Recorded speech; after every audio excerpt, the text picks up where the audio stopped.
السلام علیکم ورحمۃ اللہ وبرکاتہ۔ تم میری بہن ہو کر ایسا کیسے کر سکتی ہو؟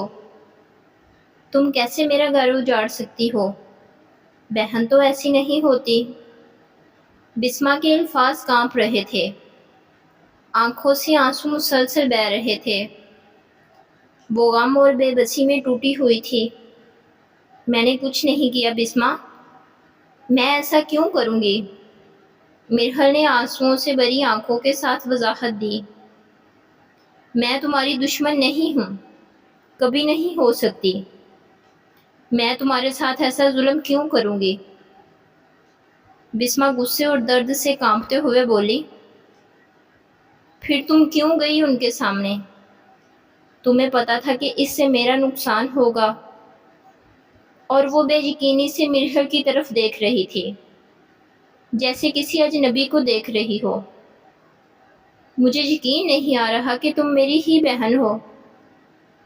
تم نے مجھے دھوکہ کیوں دیا؟ بسمہ کی آواز اونچی ہو گئی۔ مرحل بے بس ہو کر بولی، میں نے کچھ غلط نہیں کیا بسمہ۔ تمہیں یقین کیوں نہیں آتا؟ میں تمہیں کھونا نہیں چاہتی تھی، میں نے کوئی سازش نہیں کی۔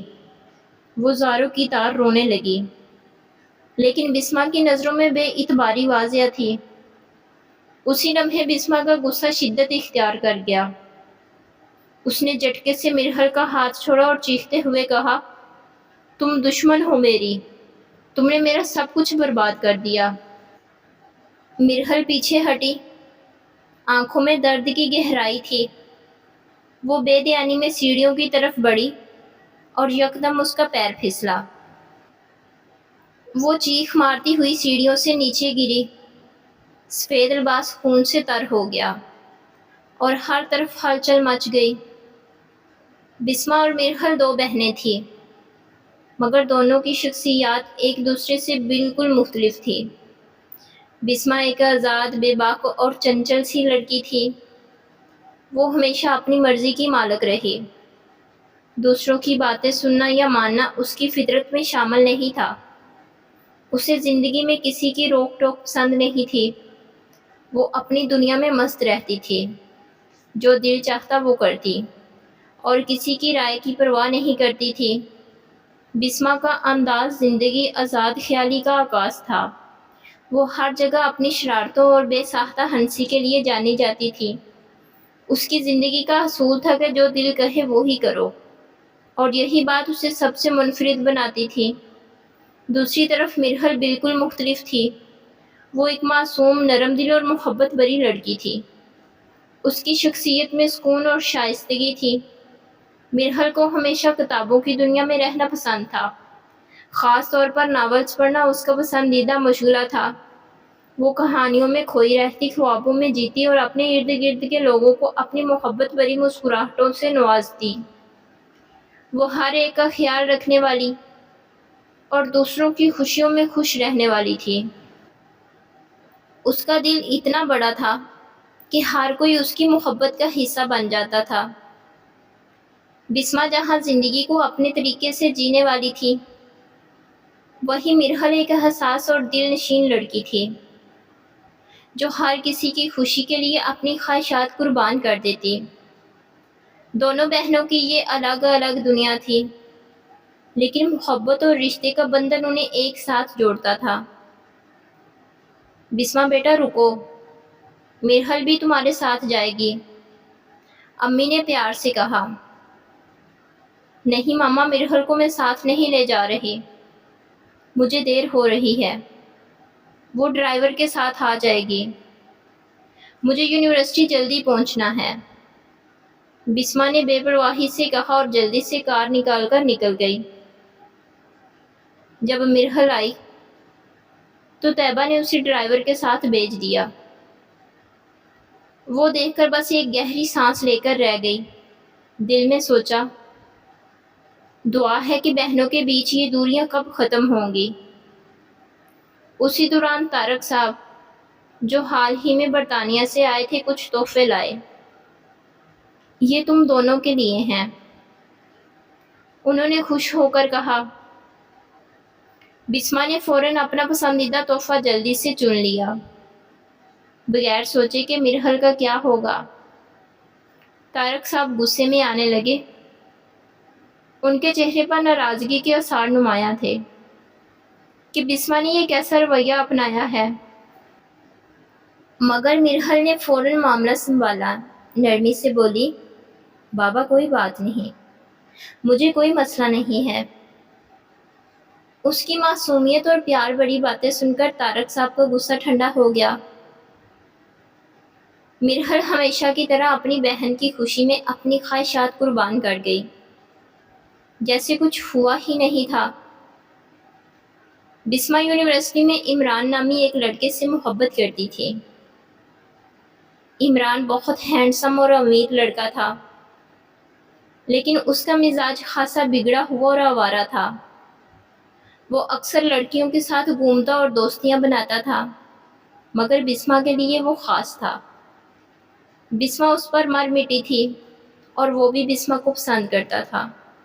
دونوں کلاس فیلو تھے، وہ اکثر ساتھ وقت گزارتے تھے۔ بسما اکثر عمران سے کہتی، عمران تم کب اپنے گھر والوں سے بات کرو گے، رشتہ کب بھیجو گے؟ عمران ہنستے ہوئے کہتا، بیبی فکر مت کرو، سب ہو جائے گا، ابھی بس انجوائے کرو۔ بسما اس کی باتوں پر مطمئن ہو جاتی اور ان دونوں کی محبت کے خواب دیکھتی رہتی۔ لیکن مسئلہ یہ تھا کہ بسما کا پورا گروپ لفنگوں کا تھا، جو ہر وقت مذاق، پارٹیوں اور غلط صحبوں میں ملوث رہتے تھے۔ مرحل جو بسما کی چھوٹی بہن تھی اور ہمیشہ نیک اور معصوم رہتی تھی، اکثر اسے سمجھاتی، بسما یہ لوگ تمہارے لیے ٹھیک نہیں ہیں، عمران بھی مجھے ٹھیک نہیں لگتا، اس سے دور رہو۔ مرحل نرمی سے بولتی، لیکن بسما غصے میں آ کر کہتی، اپنا منہ بند رکھا کرو مرحل، تمہیں کچھ پتہ نہیں ہے، بس اپنی پڑھائی پر دھیان دو اور مجھے اپنے حال پر چھوڑ دو۔ زندگی اپنی رفتار سے چل رہی تھی۔ بسما اپنی محبت میں مگن تھی، جبکہ مرحل کا سارا فوکس اپنے اسٹڈی پر تھا۔ مرحل کے اساتذہ اس کی بہت تعریف کرتے تھے اور اسے ایک روشن مستقبل کی امید سمجھتے تھے۔ ایک دن عمران نے بسما کو خوشخبری دی، بسما میری فیملی تمہارے گھر آ رہی ہے، وہ تم سے ملنا چاہتے ہیں۔ بسما کی خوشی کا کوئی ٹھکانہ نہ تھا۔ وہ فوراً اپنی امی کو بتانے گئی اور تیاریاں شروع ہو گئی۔ اس نے سوچا کہ عمران کے گھر والے اسے پسند کریں گے اور جلدی سے رشتہ طے ہو جائے گا۔ جب عمران کی فیملی آئی تو انہوں نے خوب بات چیت کی، کھانا کھایا اور ماحول کافی خوشگوار تھا۔ لیکن جب عمران کے گھر والوں نے مرحل کو دیکھا تو ان کی پسند اچانک بدل گئی۔ وہ مرحل کی معصومیت اور سادگی سے متاثر ہو گئے۔ رات کو جب عمران کے گھر والے واپس چلے گئے تو بسما کو اندازہ ہوا کہ کچھ غلط ہوا ہے۔ عمران نے اسے بعد میں بتایا کہ اس کی فیملی نے مرحل کو پسند کر لیا ہے۔ بسما کو جب یہ بات پتہ چلی تو وہ غصے سے پاگل ہو گئی۔ اس نے فوراً مرحل کو آڑے ہاتھوں لیا، تم نے ایسا کیسے کیا؟ تمہاری جرأت کیسی ہوئی میری محبت چھیننے کی؟ بسما غصے میں چیخ رہی تھی۔ مرحل حیرت زدہ ہو کر بولی، بسما میں نے کچھ نہیں کیا، مجھے تو کچھ پتہ بھی نہیں تھا، عمران کے گھر والوں کی پسند میں نے کیسے بدل دی؟ بسما کا غصہ کم ہونے کا نام نہیں لے رہا تھا۔ تم جھوٹ بول رہی ہو، تم ہمیشہ سے مجھ سے حسد کرتی آئی ہو اور اب تم نے مجھ سے میری محبت بھی چھین لی۔ وہ چیختی ہوئی مرحل کی طرف بڑھی۔ مرحل خوفزدہ ہو گئی اور پیچھے ہٹتے ہٹتے سیڑھیوں کے قریب جا پہنچی۔ اچانک اس کا پاؤں پھسلا اور دڑم سے نیچے گر گئی۔ اس کا سفید لباس خون سے بھر گیا۔ بسما چیخنے لگی، مرحل اٹھو، کیا کیا میں نے؟ لیکن تب تک سب لوگ دوڑتے ہوئے آئے اور مرحل کو ہسپتال لے جانے کی تیاری کرنے لگے۔ بسما وہیں کھڑی رہ گئی۔ اپنی غلطی اور غصے پر نادم، اور سوچتی رہ گئی کہ اس کی زندگی میں اتنا بڑا حادثہ کیسے پیش آ گیا۔ جب مرحل کو ہوش آیا تو وہ ہسپتال کے بیڈ پر تھی۔ آس پاس سب بہت پریشان نظر آ رہے تھے۔ مرحل نے ادھر ادھر دیکھا اور فوراً اپنی ماں سے پوچھا، بسمہ کہاں ہے؟ اس کی ماں نے نظریں چرا لی، جیسے کچھ چھپانے کی کوشش کر رہی ہو۔ مرحل کو کچھ دن بعد ہسپتال سے ڈسچارج کر دیا گیا اور وہ گھر واپس آ گئی، لیکن بسمہ سے کوئی بات نہیں ہوئی۔ دوسری طرف بسمہ بھی شدید پریشان تھی۔ عمران اس سے بات کرنا چھوڑ چکا تھا اور بسمہ کے دل میں بے چینی بڑھتی جا رہی تھی۔ وقت آہستہ آہستہ گزرنے لگا۔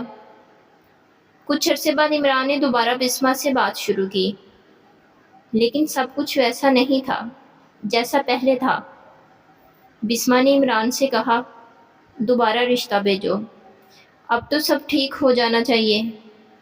عمران نے افسردگی سے جواب دیا، میری فیملی اب ماننے کو تیار نہیں ہے بسمہ، میں کچھ نہیں کہہ سکتا۔ یہ سن کر بسمہ کی دنیا ٹوٹنے لگی، وہ اندر سے بکھرنے لگی اور عمران سے دوبارہ بات کرنے کی ضد کرنے لگی، لیکن عمران کی طرف سے کوئی امید نظر نہیں آ رہی تھی۔ پھر ایک دن بسمہ نے اپنی بہن مرحل کو برباد کرنے کا منصوبہ بنا لیا۔ یونیورسٹی میں ایک پروفیسر تھے جو بہت سخت اور دیانتدار تھے۔ وہ اکثر بسمہ کو ڈانٹتے تھے اور اس کا رویہ انہیں ناگوار گزرتا تھا۔ بسمہ نے دل میں طے کر لیا کہ وہ ان سے بدلہ لے گی۔ ایک دن بسمہ نے مرحل اور اس پروفیسر کو ایک خالی کلاس روم میں دھوکے سے بند کر دیا۔ مرحل کو کچھ علم نہیں تھا کہ کیا ہو رہا ہے، اور پروفیسر بھی حیران تھے کہ انہیں اس صورتحال میں کیوں پھنسایا گیا۔ اچانک کمرے میں ایک چھپکلی مرحل کے قریب آ کر گری اور وہ گھبرا کر چیخنے لگی۔ کمرے میں کافی اندھیرا تھا اور وہ بدحواس ہو کر ادھر ادھر بھاگنے لگی۔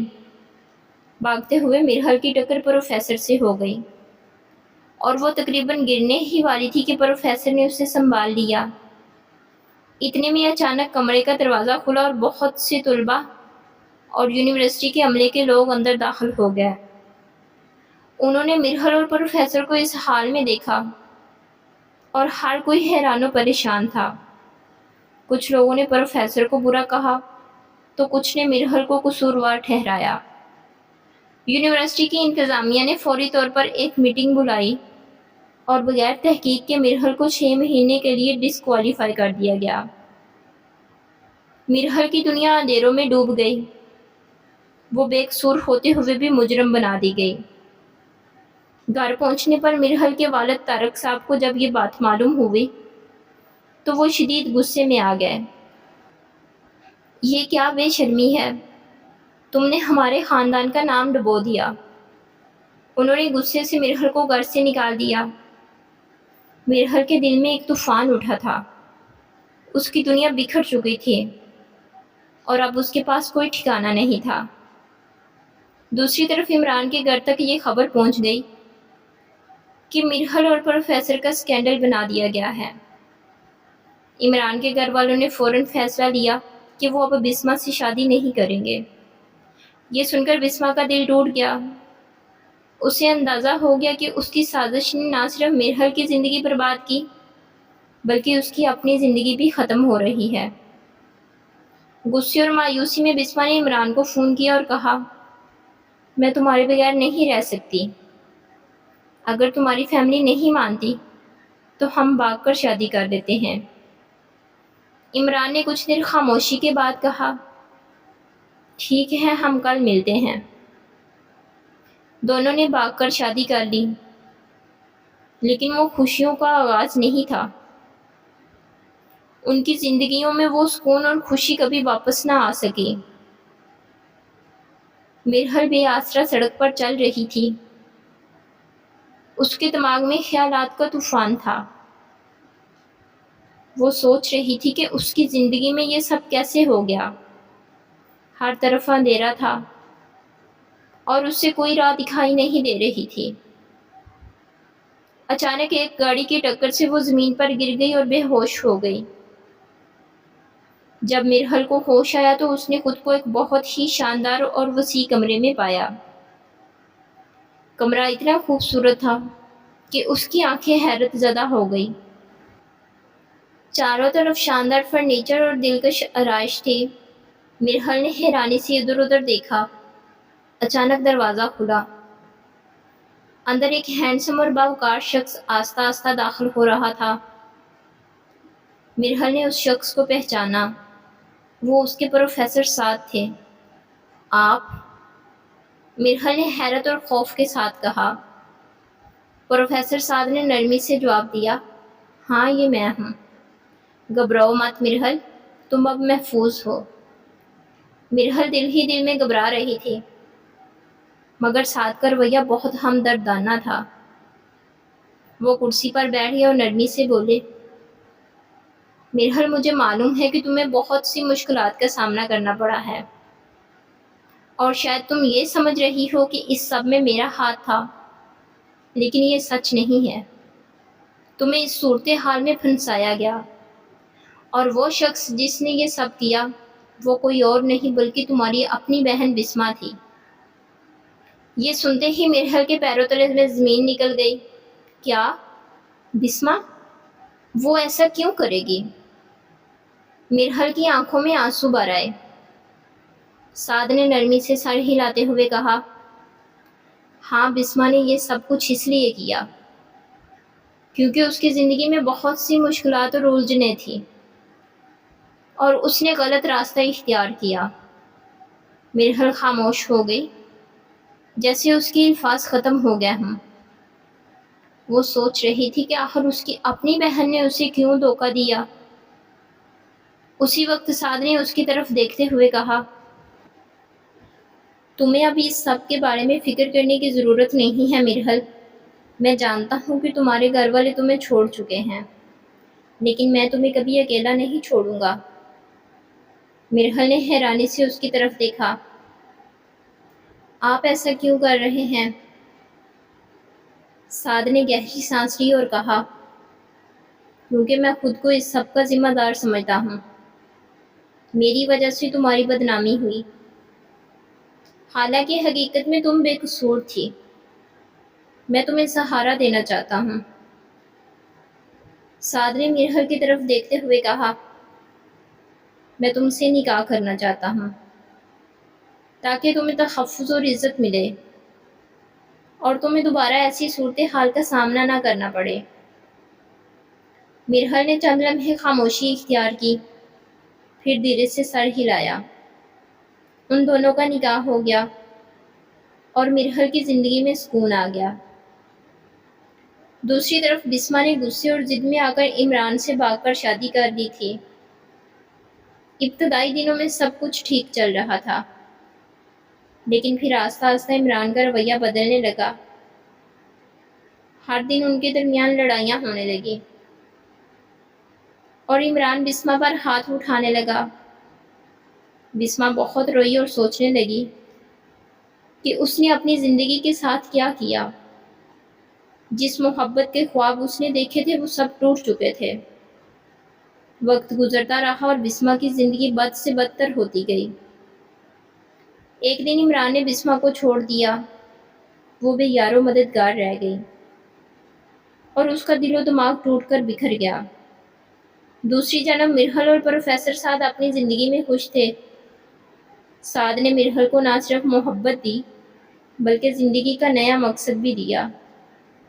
اللہ نے انہیں ایک خوبصورت بیٹے سے نوازا، اور ان کی زندگی سکون اور محبت سے بھرپور تھی۔ جب مرحل کی سچائی اس کے والدین پر واضح ہوئی تو ان کا دل پشیمانی اور ندامت سے بھر گیا۔ طارق صاحب جو مرحل کے والد تھے کو احساس ہوا کہ انہوں نے اپنی بیٹی پر غلط الزام لگا کر بہت بڑی غلطی کی تھی۔ مرحل کی ماں بھی روتے ہوئے بار بار یہی سوچ رہی تھی کہ انہوں نے اپنی معصوم بیٹی کو غلط سمجھا اور اس کا ساتھ نہ دیا۔ ایک دن دونوں ماں باپ نے فیصلہ کیا کہ وہ مرحل سے معافی مانگیں گے اور اپنی بیٹی سے دوبارہ رشتہ جوڑیں گے۔ وہ سعد اور مرحل کے گھر پہنچے۔ مرحل نے جب اپنے والدین کو دیکھا تو اس کی آنکھوں میں حیرت اور خوشی کے آنسو آ گئے۔ طارق صاحب نے مرحل کو گلے لگاتے ہوئے کہا، بیٹی ہم سے بہت بڑی غلطی ہوئی ہے، ہم تمہیں سمجھے بغیر ہی تم پر بھروسہ کرنا چھوڑ بیٹھے تھے، ہمیں معاف کر دو۔ مرحل کی ماں بھی آنسوؤں کے ساتھ بولی، بیٹی ہم نے تمہارا دل دکھایا، لیکن اب ہم تم سے معافی مانگنے آئے ہیں۔ مرحل کی آنکھوں میں آنسو آ گئے، لیکن اس نے دل سے اپنے والدین کو معاف کر دیا۔ اس کے دل میں اپنے والدین کے لیے کوئی شکوہ نہیں تھا۔ اس نے اپنے والدین کو گلے لگایا اور کہا، امی ابو آپ میرے لیے سب کچھ ہیں، میں نے کبھی آپ کو قصوروار نہیں ٹھہرایا۔ یوں ایک طویل مدت کے بعد مرحل اور اس کے والدین کے درمیان محبت اور سکون کا رشتہ دوبارہ بحال ہو گیا اور ان کی زندگی میں خوشیوں کی واپسی ہوئی۔ وقت گزرتا رہا اور مرحل کی زندگی میں سکون واپس آ گیا۔ ایک دن مرحل اور سعد یونیورسٹی سے واپس آ رہے تھے جب ان کی ملاقات ایک عورت سے ہوئی جو بہت برے حال میں تھی۔ عورت کا چہرہ گندگی اور آنسوؤں سے بھرا ہوا تھا۔ مرحل نے اسے کچھ پیسے دیے، لیکن جیسے ہی اس نے عورت کے چہرے کو غور سے دیکھا، اس کے دل میں ایک دھچکا لگا۔ یہ بسمہ ہے، مرحل نے دل میں سوچا، اور فوراً کار میں بیٹھ کر رونے لگی۔ بسمہ جو کبھی خوبصورت اور چنچل تھی، اب ایک بے حال اور بکھری ہوئی عورت بن چکی تھی۔ زندگی نے اسے پاگل کر دیا تھا۔ مرحل کا دل ٹوٹ گیا۔ اس نے سعد کو کہا کہ وہ بسمہ کو پاگل خانے لے جائے تاکہ وہ اس کا علاج کرا سکے۔ مرحل کا دل خون کے آنسو رو رہا تھا۔ بسمہ تم نے اپنی زندگی خود برباد کر لی۔ کیا تمہیں احساس نہیں تھا کہ تمہارے غلط فیصلے تمہیں کہاں لے جائیں گے؟ مرحل نے اپنے دل میں سوچا اور آنسو اس کی آنکھوں سے بہنے لگے۔ بسمہ کی زندگی جو کبھی حسین خوابوں سے بھری ہوئی تھی، اب ایک بھیانک حقیقت بن چکی تھی۔ مرحل نے اپنی بہن کو اس حال میں دیکھ کر بہت رونا شروع کر دیا اور دل میں دعا دی کہ اللہ تعالیٰ اس کی بہن کو ہدایت دے اور اسے اس اذیت سے نجات دلائے۔ مرحل نے بسمہ کو پاگل خانے میں داخل کروا دیا اور وقت کے ساتھ ساتھ اس نے بسمہ کی ہر ممکن مدد کی، لیکن جو نقصان ہو چکا تھا اس سے پلٹنا ممکن نہیں تھا۔ مرحل کی اپنی زندگی میں خوشیاں واپس آ چکی تھیں، لیکن بسمہ کی زندگی ایک ایسا المیہ بن چکی تھی جس کا کوئی انجام نہیں تھا۔ سب لوگ دوڑتے ہوئے مرحل کی طرف بڑھے، لیکن بسمہ وہیں کھڑی آنسوؤں میں ڈوبی اپنے کیے پر پشیمان ہونے لگی۔